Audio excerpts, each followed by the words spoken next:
আসসালামু আলাইকুম ফ্রেন্ডস। আজকের রেসিপিটা খুবই সহজ এবং কমন একটা রেসিপি, আর সেটা হচ্ছে তেলের পিঠা। আজকে আমি খেজুরের গুড় দিয়ে তেলের পিঠা তৈরি করে দেখাবো। চলেন মূল রেসিপিতে। প্রথমে আমি একটা পাত্রে 1.5 কাপ চাউলের গুঁড়া নিয়েছি। তারপরে এর মধ্যে আমি 1 কাপের মতো আটা দিয়ে দিছি। তারপর আমি চাউলের গুঁড়া আর আটাটা ভালো মতো মিশিয়ে নেব। এর মধ্যে আমি 2 টেবিল চামচ চিনি মিশিয়ে দিলাম, আর দিয়ে দিলাম পরিমাণ মতো লবণ। দিয়ে আমি সামান্য একটু বেকিং পাউডার ব্যবহার করেছি।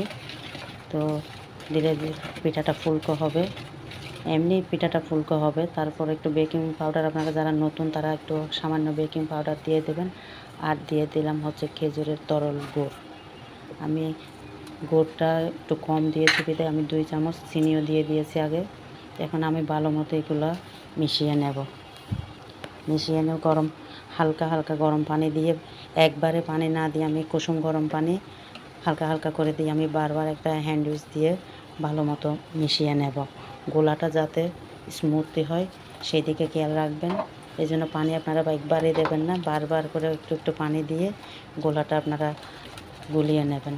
আর গোলাটা যেন গাঢ় এবং ঘন হয় ওই দিকেও খেয়াল রাখতে হবে। আপনারা দেখতেই পারছেন আমি গোলাটা কীভাবে মিশিয়ে নিচ্ছি হ্যান্ড উইচ দিয়ে। এভাবে ভালো মতো মিশিয়ে নিয়ে গোলাটা আমি রেডি করে নেব। গোলাটা যখন রেডি হবে তখন এর মধ্যে আমি দিয়ে দেবো একটা ডিম। ডিমটা দিলে পিঠাটা খেতে খুব সুস্বাদু হবে এবং ক্রিস্পিও হবে। তো এই জন্য আমি একটা ডিম দিয়ে দিচ্ছি। এটা আপনারা দিতেও পারেন, আবার স্কিপ করতে পারেন। এরপর আমি একটা পাত্রে তেল আগে গরম করে রেখে এর মধ্যে আমি পিঠাগুলো একটা একটা করে দিচ্ছি। আর দেখতেই পারছেন আমার পিঠাগুলো কতটা ফুলকো হয়েছে। আর আমি একটি স্টিক দিয়ে একটু ওটা যাতে ভিতরে যেন কাঁচা থেকে না যায়, সেজন্য আমি এই পদ্ধতিটা করেছি।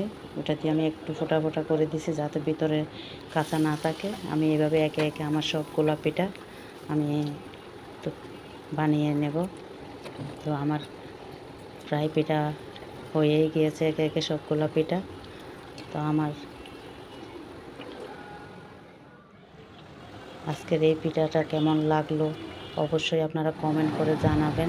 যদি ভালো লাগে অবশ্যই শেয়ার করে দেবেন, এবং পরবর্তীতে আরেকটা রেসিপি নিয়ে আপনাদের সাথে আবার আসব। এই পর্যন্ত সবাই ভালো থাকবেন, সুস্থ থাকবেন। সবাইকে ধন্যবাদ।